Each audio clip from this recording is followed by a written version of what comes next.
Meditation is a phenomenal empowerment that you can do whatever is needed in the world, whatever, I mean that, and still remain untouched by the process of activities that we need to conduct in the world.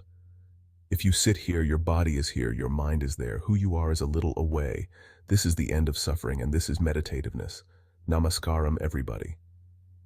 Suddenly, people who had never meditated in their lives, never even considered that possibility, are now suddenly talking about meditation, the need to meditate, wanting to meditate. Let us examine this meditation, what this is. First of all, what does the word meditation mean? The English word meditation doesn't really mean anything in the sense it doesn't say anything specific. If anybody sits normally with their eyes closed, it's assumed they must be meditating. One can sit with their eyes closed and do many things. You can do japa, tapa, dharana, or you might have just mastered the art of sleeping in vertical postures. So the word meditation in the English language doesn't specify anything. Generally, we assume, or generally people assume, that meditation means dhyana. In Tamil Nadu, it's dhyanam. If you go a little north, it's dhyana. If you go really up north, it's dhyan. If you go further up, it becomes chan. If you go a little more east, it becomes zen. Same thing. So what is this dimension that we are trying to describe with this word meditation? One fundamental thing that we need to understand is you cannot do meditation because meditation is a quality. A quality is a consequence of a certain process. You can initiate a process, you can conduct a process, you cannot conduct a quality.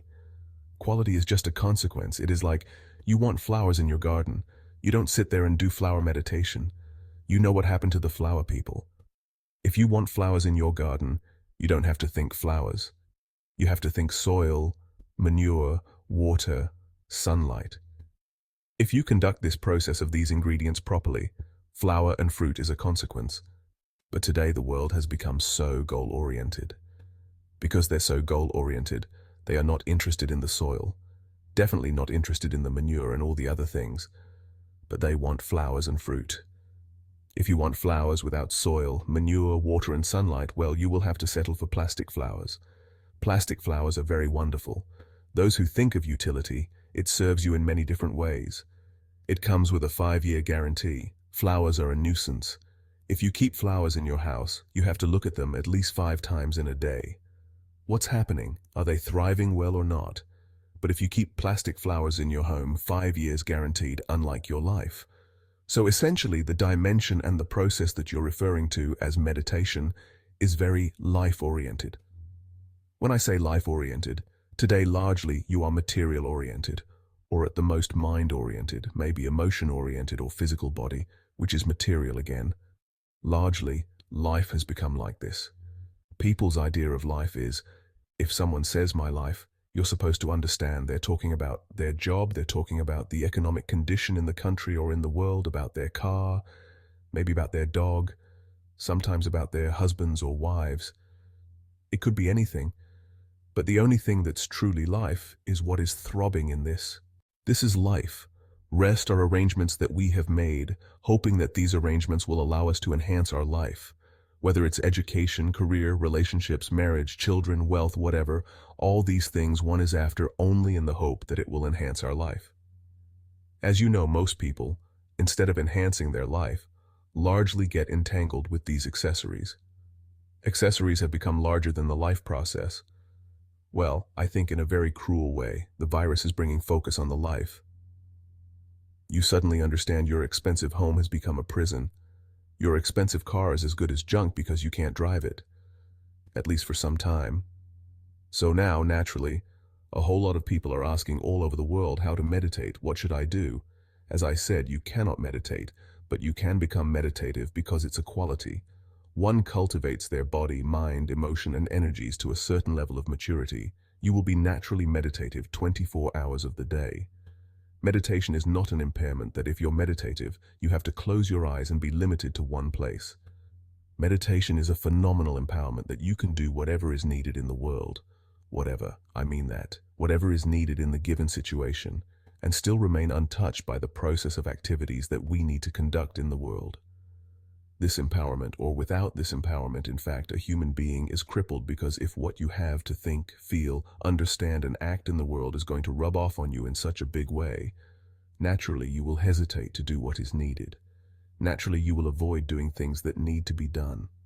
In a way, the moment you are in a state where your own activity and the activity of the world around you and the activity of your mind and your emotion, once they are impacting you every moment of your life, then in some way you will limit yourself, because naturally you would want to keep the scale of your life very limited, because activity, thought, emotion, involvement with life can cause an enormous amount of suffering. Once there is fear of suffering, knowingly or unknowingly, you will limit the scope and possibilities of your life. Meditation means just this. In a very simple way, if we have to put it, if you sit here, your body is here, your mind is there.